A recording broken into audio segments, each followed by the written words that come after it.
Okay, so after the draft is over and done with, the next big thing to mark down the calendar is the big free agent frenzy. It's a bit of a tongue twister, but it's a fun time. If you like band-aids and you like overpaying for band-aids, free agency is your thing. Good old Marc Bergevin here. This guy didn't even sleep in July. He was always wheeling and dealing. Remember that? Of course you do. Some of the players he brought in worked out. They looked good. And some of the other players, well, yeah, they were gross. And this year's no different, okay? We got a big list of piggies that are about to hit the market, and here they are sorted out by their point production. Compliments of CapFriendly.com. We got Johnny Goudreau leading the way with a whopping 115 points, and he's only 28 years old. Trust me when I say he's definitely going to be the most hyped guy going into free agency. The Calgary Flames are hoping to keep him, and get a deal worked out. But realistically, I can see this guy entertaining some offers from other teams.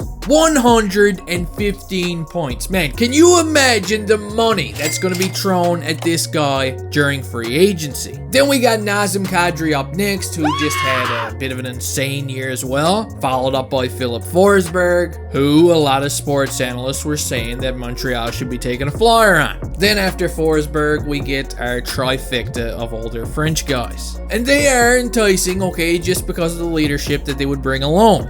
But Kent Hughes, who I'm pretty sure just so happens to be Ed Gein's biological son, he knows what's up, okay? Being a former player agent, he's been there. He's been on the other side. And I think this does give him an advantage during this time of year. Yesterday on TSN 690, Hughes would say, quote, "I don't anticipate being in that market for a 5-star free agent, but we'll look at ways to improve our team that we can afford to make both financially and in our short-term and long-term interests." Now this is interesting because only a couple of months ago, Kent Hughes made it seem like he was going to make a pretty big splash during free agency. Then we had lots of fun Pierre LeBrun chime in and a few more of the sports analysts, and they would say that they thought Hughes was going to be in the market for some talent during free agency. But obviously, between February and now, Kent Hughes seems to have backed up a step or two, which is fine, He's had plenty of more time to evaluate the team, and there's probably a couple of reasons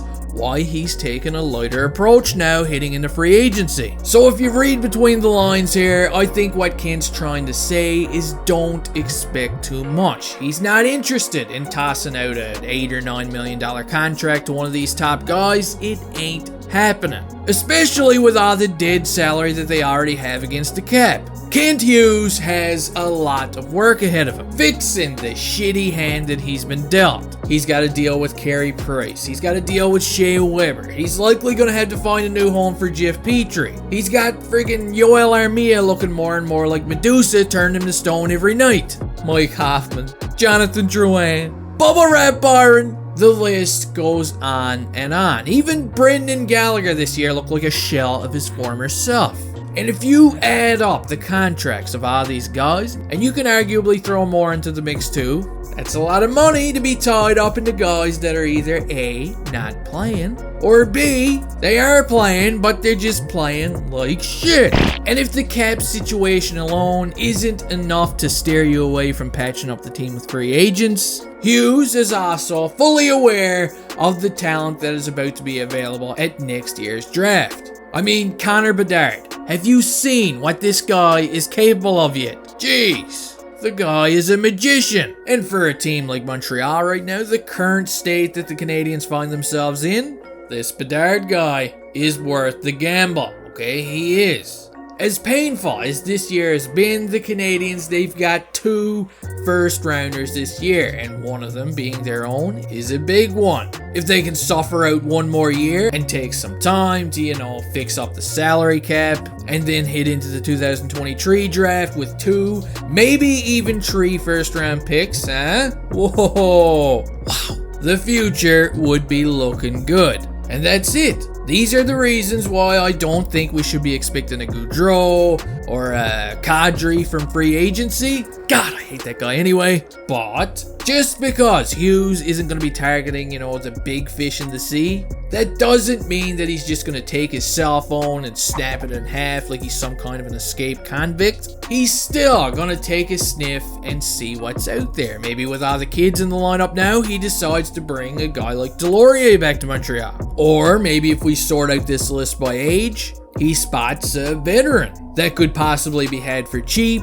and maybe he adds one of these guys to the team for a year as a bit of a role model, a Papa Bear for the Cubs. I know looking at this list, one name that definitely stands out is Patrice Bergeron, and while that would be awesome, you gotta keep in mind, Bergeron had more points and goals than anybody in the Canadiens jersey this year. So even at 36, I don't think he's gonna be cheap.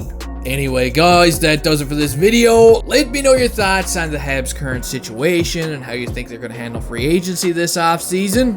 Don't forget to stick a piece of bamboo into the thumbnail of the like button on the way out of here. And hey, I'll see you next time.